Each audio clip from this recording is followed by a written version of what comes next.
Thanks for staying. At least the ones over here. Look, I know what I'm a futurist, but I'm also a mind reader. I know what you're thinking. You're thinking, how did that homeless guy get in here? And who did he steal that suit off? Look, I want to talk a bit about the truth. The trouble is when we talk about the future. Ooh, that's me. The trouble when we talk about the future is a lot of nonsense talk. It's a lot of sort of hype. Everyone's desperate for super change. And I kind of want this session to be a little bit of a debunker so that we can sort of debunk some of the nonsense, some of the bullshit. But I would say bullshit, but they told me not to swear. And but with some of that, it's kind of a lot of stuff talked that needs debunking. So I see this as a truth session, really. In the theme of the day, I asked AI, DALL-E, what will the future look like? What will cities look like in 50 to 100 years? And this is what it drew. This lovely sort of, it's beautiful, isn't it? We're all living in harmony with nature. I don't know why my voice went like that, sorry. We're sort of living in harmony with nature, isn't it? It's all beautiful, tall buildings, waterfalls everywhere. It's just so beautiful. I mean, this is what AI, super intelligence, thinks we're going to live. This is how we're going to live. But so I dug down in my files, my thousands and thousands of images I've taken over the years, and I thought, oh, here's one I could show you.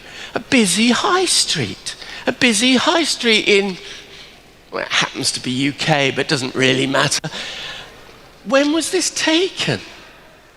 I do know when it was taken. So when was it? You look at the fashions and some of the brands, maybe one or two of them have gone bust, I don't know. But other than that, this picture was taken in 2002, okay? It hasn't changed that much, has it, in 20 years? Nothing's changed that much. Do you see what I mean? And that could have been the 90s, could it not? Maybe the hairstyles sort of give it, I don't know. But it's funny, isn't it? So we're racing towards the future, and some things don't really change very quickly at all. Let me just get this out of the way, okay? Because it's a fact. We're on a flat earth. I mean, anyone who still believes in that ball nonsense, you're ridiculous. It's obvious. I've just flown here from London, and I watched out the window the whole time. We went straight. Bullshit. That's the second time I saw it. Seriously, we're living on a flat earth. And one of my other conspiracies, my big conspiracy. Hang on, wait, it's giving me 20 minutes. Rubbish. I'm not allowing that. Right, my other big conspiracy is that they're trying to keep us indoors. It's this weird thing. Look, whether it's Amazon Prime delivering anything, working from home, net zero, you don't go out, drone deliveries, Netflix, with Zoom, the metaverse, so we can just all live in a room with Mark Zuckerberg, but we're just sort of living behind goggles, living with Mark and just eating pizza all day long. What a life. What a fantastic life. And of course, we've got Apple are about to launch their Pro Vision, which just keeps us in more. It's kind of amazing. So we can actually really just explore the universe, meetings everywhere, and do whatever we want, go shopping, without moving an inch. How bloody brilliant is that? What a vision of the future. On top of which, we've got not picking on Greta, no, she's like, but our inner Greta. The inner Greta, that when you're looking for stuff, she says, oh, I don't think you should be buying that. No, it's guilty. How's that? Is that sustainable? When you say, oh, I like that. Oh, I think you've already got one like that, only in a slightly different colour, haven't you? It's like, you don't really need it. We've all got too much stuff. I could pick any one of you at random. I know, madam, sir, whichever one you are, I know that your wardrobes are full, that you can't get the bloody jacket in, can you? You can't. And you look at the floor and it's just full of shoes. You've got too many shoes. You've got too much stuff. And we're in the business of retail. Wow, what a tricky time it is. However, we had this brilliant experiment. Normally when you do experiments, you get 6 stupid people in a room, ask them a load of questions, and then you extrapolate from that. This is the trend, this is the trend. No. We had a global experiment. We shut the whole bloody world down. We shut the whole damn world down for 2 years. Having our ankles photographed by the man delivering stuff that we don't need twice a week. That's the truth. And what did we want? What was the result of that experiment? This, we want to get out, don't we? We want to get out and do stuff and see people. It's so obvious. And can I just show you? I love this picture. Look, if you look carefully, they're not just young people, they're old people like me. Shall I tell you why? Do you know who they're going to see there? Mick Jagger. He's 80. Isn't that incredible? People pouring in to see an octogenarian dance around on stage. It's an incredible thing. And this week alone, did I miss one there? Yes. No, I didn't. This week alone, the Sphere opened in Vegas. Look, brings people together, this huge immersive, the future, what does it say? The future is experience. It's obvious. They've built this enormous sphere, there it is, in Vegas. It's 100 meters high or something. It's incredible. 13 billion. Cost a fortune. It's this huge, immersive stadium so we can all get together again.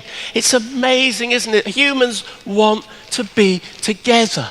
And this is the truth. This is the truth we need to learn about all these people trying to keep us indoors. So, where's my water? I don't know how many of you have seen this film.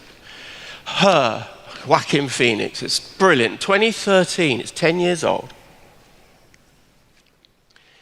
And he basically, cut a long story short, Joaquin Phoenix falls in love with his operating system. And this is what will happen, okay? This is where things are heading. When we look into the future, we tend to look outwards. We tend to look out and think, what's coming next? What technology is coming down the line? Is it drones? Is it robots? Is it something? What could be changing? And the truth is, the biggest change is in here. It's us. We're changing. You compare yourself to your grandparents. We don't know what gender we are now. We are in a funny state of mind. I'm not being too facetious about it. A little bit.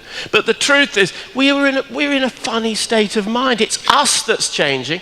And once we have this piece in our ear, because that there, I'm very loud, aren't I? That there is the holy grail for Amazon, for Microsoft, let them tell you about, for Google, for Apple. They want to be in your ear. That's the next generation, okay? Once they're in your ear, or better still, your children's ears, nudging them, telling them, managing them, advising them, telling them where to go, what to do. That is the future of retail, isn't it? Think about it. But this is all coming off. It's all I'm going to have to undress in a minute. So we're slowly, imagine how crazy how crazy your customers are. The selfies and the big overblown lips and you know the ones, don't you? They're super self-obsessed because the iPhone tells them that they're the center of the universe now. You're the most important person on planet Earth. And look, I can prove it. There's me. That's about to go on steroids, isn't it? Because we can now be whoever we want to be. We've already witnessed an avatar here today. People are turning into Barbie. They're turning into avatars, cartoon avatars. They're doing this now. This is what's happening now. Imagine how self-obsessed your customers are going to be. You have to understand that. Forget about looking at technology coming down the line. Your customers are going to feel more entitled and more self-obsessed and expect more from you than ever before. I call them the insufferables. They're awful people. It's us.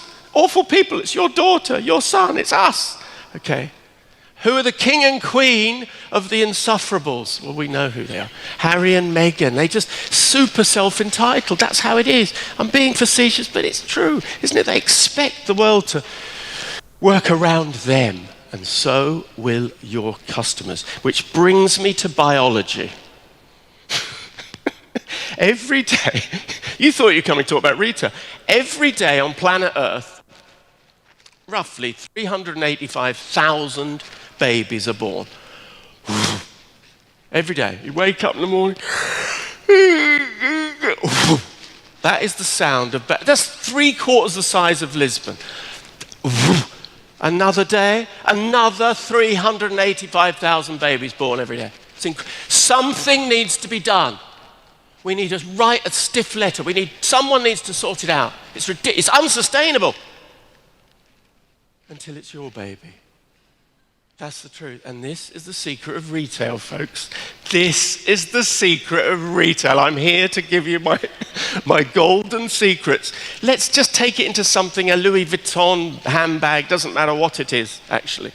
If you should see them churning them out in the factory, churn them, hundreds of them out, you wouldn't want one.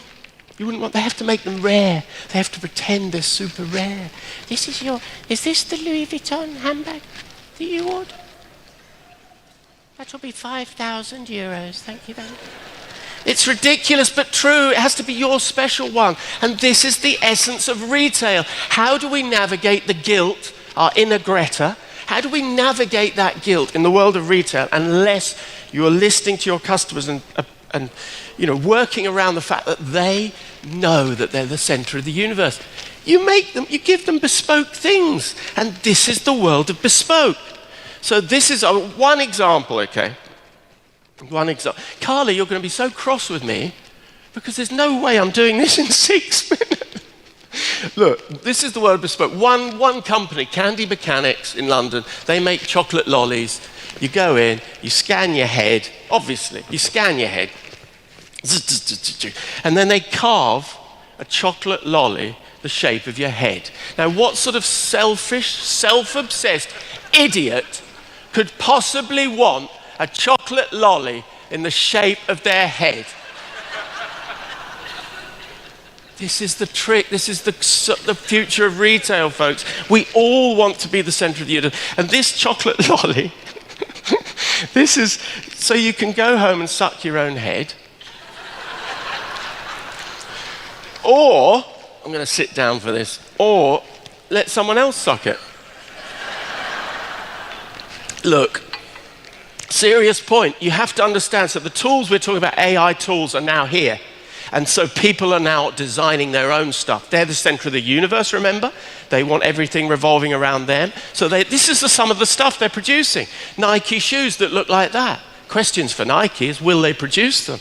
Look at these Converse boots based on AI, building things out AI. This is the new tool that we have. This is the point. It's not them, it's us that have it. This is the breakthrough. And I just did this one. So subliminal messaging. Subliminal messaging. It's going to happen all over the place. And I drew this in on a couple of things. I just wrote the words. Can you see what it says? If you squint. I know you're not going to tell. It says future. It says future. It's a subliminal message. I just typed in, I did the words future in AI, and then I overlaid that. I asked about, put it in 4 girls going shopping, whatever, and that's it. Subliminal messages will be everywhere. There's a prediction for you. And where else is it happening? Immersive spaces, AI spaces, right in the heart of London, thing called the Outer Net. Immersive room like this that you walk into. It's running different things all day long, free. You can walk into it, and then down underground, a space where they can do launches, product launches. This is a place that's called Colton Rain, which is obviously a metaverse where you can design your own trainers, and you can I have a green sole? And yes, and they'll basically build anything you want. $2,000. Obviously they will, won't they? They'll do anything. So this is happening now. This is happening now. People taking control of their own designs. Now I want to show you one quickie. This is Gucci in Chengdu. I'm going to pronounce it wrongly. Chengdu. This is the store, their new flagship store, in this incredible shopping center that I'm going to show you if they allow me on for long enough. Look, it's just an immersive space, and it's all AI. And the truth is, some clever studio did all this, but the truth is, I could do it. You just type the words in. This is the change. The tools are ours. So if you have a store with the facility, you just write it in. 100 naked mermaids swimming. They're up. They're up. It's free. That content you used to have to go to in a studio and brief them, and a load of idiot designers would come back with sketches and charge you 60. All finished. AI gives you that tool. So my point is we've got to start thinking more laterally about what retail spaces need to be. This is opened last week, and I've got to just tell you about it. I haven't been. It's the Gucci Cosmos. It's a traveling museum. So it's about them telling you how good they are. They don't care. They don't care where you get the stuff from. They're just seducing you. It's not products on shelves anymore. We've got to stop thinking about that. And this is my next brilliant example. I don't know if anyone was important enough to go to this. I very much doubt it. But this is the launch of the centenary, the 75th anniversary of Moncler. Super posh anoraks, basically. And this is in the centre of Milan, underneath the Duomo, and I've got this little thing, I'll just let it run while I tell you about it. You've got to imagine the soaring orchestral classical music. They had 1,952 dancers because they were founded in 1952, and they came out like an army of ballet dancers, all wearing very expensive anoraks. And they don't care where you get it from. They don't care. You can't go to the booth after and pick it up at half price. No. They just bring you into the space. It's a religious experience. It couldn't be more religious. Outside the Duomo, the movements are religious. This is honouring the God of Moncler. And when I saw this, I thought, this is the nearest to the future. Brands don't want little shops anymore. So stop thinking shop. Stop thinking shop. Chopping up your centres into boxes and wondering what we can squeeze into the boxes is not the way it should go. You'll need some boxes. I'm not saying never have a box. I'm just saying we have to loosen up. You need to create venues, brand playgrounds I talk about, theatres, museums, feel-good spaces. This is the future of retail. See, I'll come round to it in the end. And I'm going to flash through some alternatives, some new brands that are doing exciting things. Another trainer brand, Kith, with a flagship in Paris. Look, is it piled high? Buy 3, get 1 free. Look, it's a chandelier, a cafe space, community spaces. This is a cat restaurant. Who thought? There's one in Westfield, actually, Cat in London. A cat restaurant. You see, it's all about the experience, what it says on that poster. We're sort of bored with the normal world. So everything is possible now. We've got to loosen up to the way in which we think shops should be. And I just want to show you this, which is nothing to do with that last slide, but Meow Wolf. If you're ever bored with your world, look up what Meow Wolf do. They do incredible. This is their space in Denver, and people are paying money just to walk around this crazy space. That's retail. They're just immersive spaces. It's just crazy. Here's another restaurant in Tokyo, Uzu, completely immersive, digitally immersive space. So things are changing really fast. That doesn't mean that we don't want a funny little artisan coffee shop. Of course we do. But we will also have this. We will also have digital spaces. This is nothing digital here. This is just another one in Chengdu. Everything's happening in Chengdu, by the way. You wait. This is a bookshop, just with mirrors. It's magical. Samaritan. We all know it. You all know it. But forget about being a department store. Look, it's an immersive space. It's exactly the same story. There's a new template for retail, and we have to wake up to that. So here's the one I want to show you. This is the brand new, opened this year, 500,000 square meter shopping centre, subterranean shopping centre in Chengdu, where I go for my holidays. Look at this place. It's all designed, by the way, by a London agency. I should plug, because they're called Sybarit, and I've never met them, but they're super cool. This space is all underground. So this is the shopping centre. You can see the water towers emerging from it. You can see some of the walkways and the pools. The rest of the shopping centre is beneath. So you enter the shopping centre through a park and then decide to go down into it. Did anyone else this morning show you this? Idiots. This is the most important thing that's happened in shopping centres in 10 years. Look at it. Look at the entrances. What are they? Immersive, aren't they? Look, that same theme runs through everything. It's absolutely and what is at the heart of the space? Underneath these walkways called Gorilla Walkway 1 and stuff, underneath here, a virtual screen can do anything, AI, obviously, and an amphitheatre that brings us all together so we can sit round and watch some nonsense. Look, the mall is amazing. So anyone who tells you that shopping centres, well, they kind of had their day, haven't they? Come to Chengdu with me, pay for my airfare. And the other one that we're waiting for, which I was in Hamburg last week, and they're very keen on this, right in the centre of town. They're building the brand new Westfield, opens next year. And this is just a crappy visual, really. But look, what's it about? It's about bringing people to the waterfront. That's the new template, isn't it? It's about bringing us together and creating amazing experiences. By contrast, really? I'm going to pick on Jeff Bezos because, do you know what? He's rich enough, isn't it, to take it. The concept, this just walk out store, compare all of that to this idea that you go in a store and there's no staff at all and you just wander up and take whatever you want. I mean, it's horrible. It's horrible. That's not that's not the future. Okay, I will finish, Carla. I'm finishing now. Okay. One final thing. It's like an obvious thing, but I'm going to put my head in my hands anyway. Look, it's about robots. I'm sorry, it needs saying.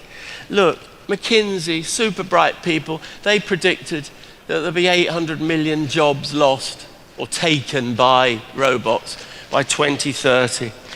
And here's the evidence of what, and I knew this would happen. So I looked into, obviously in pandemic, obviously it's going to come. Of course it is. So I just Googled. I went, 29, 24, 2013, keep going. 1980, they're still threatening. 1950, 1940s, still threatening. What we're doing, And Einstein, he was quite clever, apparently. He was threatening the machine's going to be laid bare to blah, blah, blah. And 1920, 100 years. 100 years they've been threatening your job. Yes, yours specifically, sir. With robots taking it, I mean, when are we going to catch on that maybe that's a bit exaggerated? I'd like to say. And I love this photo so much. There's this thing, it's a retail robot in Stop and Shop, New Jersey, and it just shuffles around uselessly, like I do, pretty much. It just shuffles around like this and tries to tell you something, gets everything wrong. It's like, and it doesn't. And the customers are just looking in absolute bewilderment. It's just getting in the way, isn't it? I mean, it's a beautiful thing. So I say this in my my exit, Carla. I say, look, how many, when you see a sign, welcome to Lisbon in LED, whatever. Welcome, thank you for shopping. Please come again. How many hearts are lifted? How many smiles are raised by that bleeding sign? Answer, none. None. You put one man in the shop, one lady in the shop who says, thanks for coming.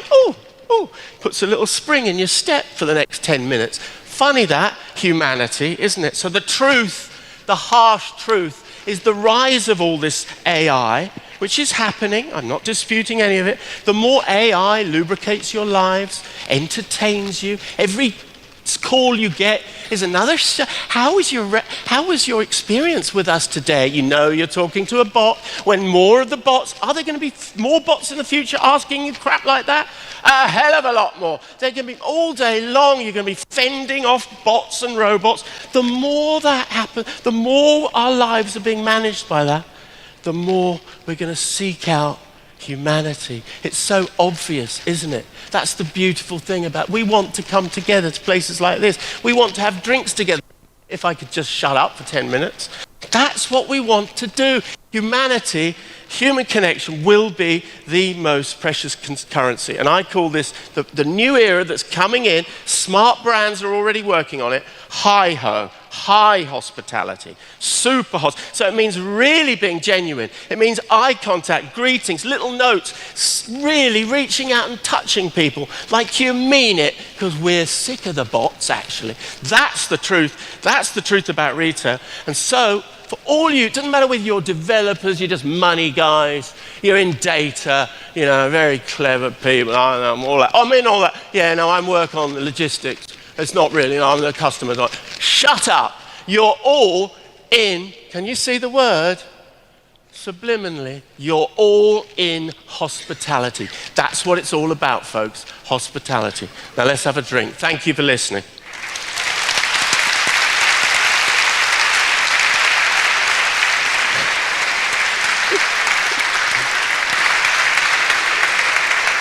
I will start searching flights to Chengdu.